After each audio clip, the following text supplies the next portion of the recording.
Wednesday, July 6, 2016, where a brush fire has broke out just north of Vista Boulevard, up in the mountains above. Looks like it's probably at about 50, 60 acres at this time. We've been watching it for a little bit. They've got some fire retardant going on the left flank. Looks like that's the dead flank out there. The head of the fire seems to be backing down towards the freeway, which is I-80 on this side. As you can see beyond me, you'll see some of the flame coming down as the fire backs down. What we're trying to show and teach kids this summer is how fire reacts and how to stay away from fire. Fires are very dangerous. Nobody knows how this thing kicked off, but usually something that starts up in the mountain range up there, could be a spark arrestor from motorcycles, could be fireworks, the 4th of July just passed by, could be any one of those. We'll know more as time passes on. We have single engine air tankers. Those are the small air tankers. Those are dropping fire retardant on this fire today. I've not seen a heavy air tanker or a medium-sized tanker at all. Looks like there's multiple agencies. Once again, as you will always see on these fires, Sparks, City of Sparks Fire, they're here. Reno, City of Reno Fire, they're here. Bureau of Land Management, BLM, is here. Forest Service is up in that mountain. If you could zoom in up there, my famous videographer, Ethan Martinez, will video in up there. You can see all the agencies working closely together to try and get this thing out. What they're going to do is they're going to come along that back flank. They're going to go down the back side, try and stop that flame front out on that end to try and cut it off. So all they have essentially is a backing fire. If you zoom back this way, all you have is a backing fire, and this was probably going to go nowhere except down to the road. And that's ideally what you'd like to see happen. It'd be a nice clean burn, a nice cutoff. The type of fuels it's burning in today is grass.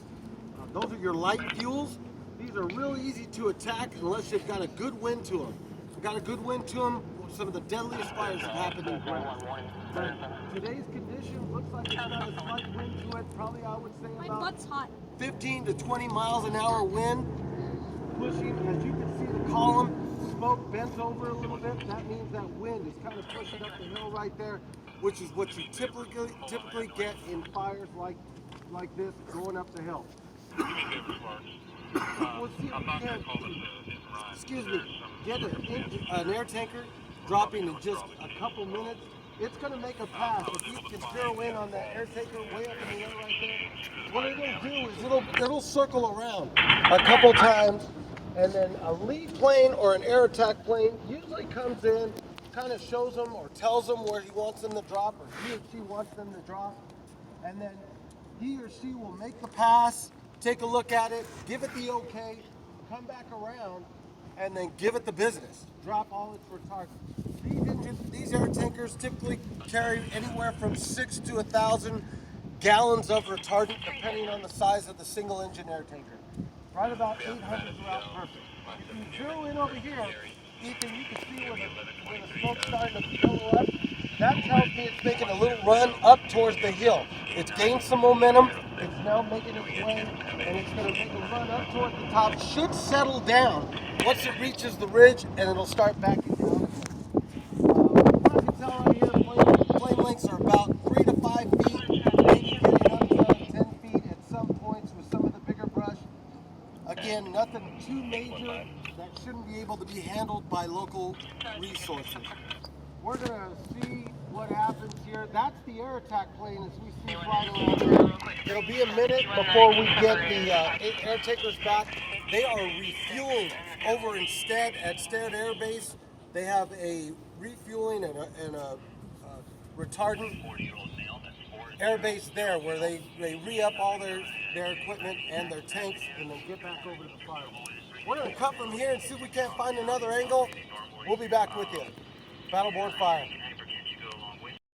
And here we are live once again from a different angle on the other side of the freeway. Interstate 80 goes right across just on the other side of Vista Boulevard that we were talking about. Fire doing its thing on this back side. Looks like it's going to back down. They're doing some work. You can see the Nevada Division of Forestry helicopter. They're working up there. Real good crew. I've worked with them before. Good people over there. They've done a fantastic job. with their air program and really come on strong. A couple helicopters out there. The Bell UH-1 and Huey working today. It's got a bucket on it, capable of dropping anywhere from 75 to 125 pounds of water. They can actually interchange that depending on how they want to configure the bucket. Water drops, here he is coming in there. Ethan will zoom in on that angle right there. Shipping out of the river. There's a river down below it. That is the Truckee River. And coming up right over the freeway, they'll come right up on top and they'll make a water drop. Let's see if we can get them doing such that as the fire goes into that bowl. It's going to be at 600 Eagle Canyon Drive. Okay, you can't see the helicopter at this time. Fire's going to do its thing. It's going to make its uphill run. Looks like there's a Forest Service engine up on top. They're going to try and cut the head off of the fire. This is its major run area. Here comes the helicopter on the back side. Ethan, can you pick it up now? Here he comes. He's going into the smoke right now. We're going to miss him again. They're doing a running attack. A running attack when an engine's doing its job is when the engine moves slowly along and attacks the fire as they're moving. That's why it's called a running attack. The hoses are out and they're using the water, spraying it down as the engine moves. And cut. One. As you'll see over here, you can see a Reno engine slowly making its way down, using its four-wheel drive capability to go over inaccessible areas to try and reach and help reach the head of that fire out there. These engines are capable of going almost anywhere in this type of environment, Northern Nevada, high desert area, and other areas as well. The Forest Service engine up top, that is a four-wheel drive engine also, capable of getting up on sides of the mountains and being able to attack those fires directly. And that's the type of attack that you want to occur. You want a direct attack as much as possible. If you can get it directly and do it safely, that's the way you want to attack the fire. And you can get it right in its head and cut it off. Air attack's still flying up above. They're up on top.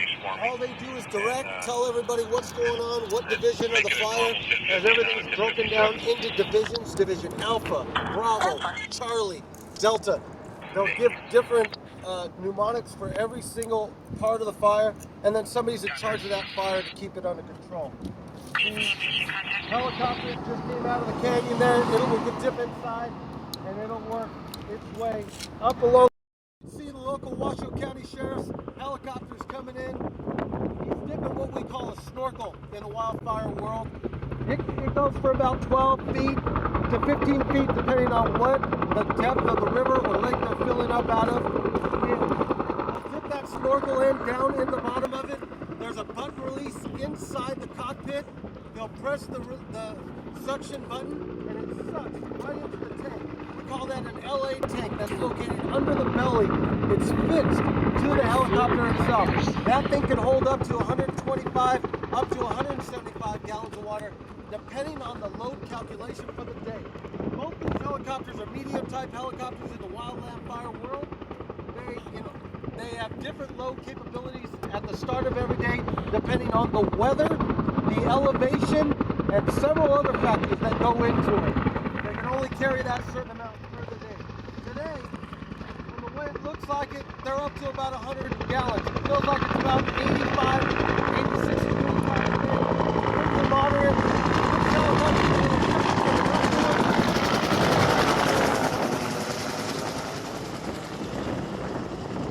As Ethan showed you, that fixated tank, LA tank fits to the bottom.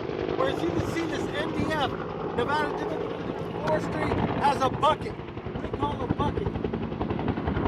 On the bottom of that bucket is a black, you can see a flat that goes up and down. It triggers to a cable underneath the belly of the helicopter.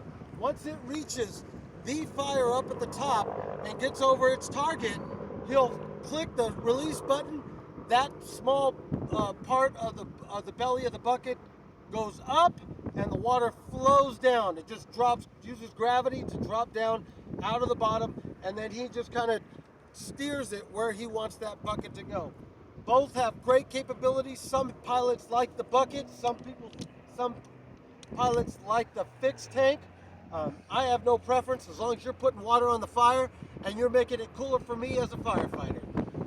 Here we are live at the Truckee River with the crew. This is Roberts. Roberts the radio man. Roberts, get over here. Roberts the radio man. He's here today. Say what's up, Robert. Hi. Emma's over here. She's our location manager and fix manager, summer crew. Here we are, Emma. Richard's on our crew. Richard's with us. He'll be doing a lot of other things. He'll be mostly editing when we get back. And don't you forget about Ethan Martinez on the video, live here at the Truckee River. Thanks, guys. We're out for now.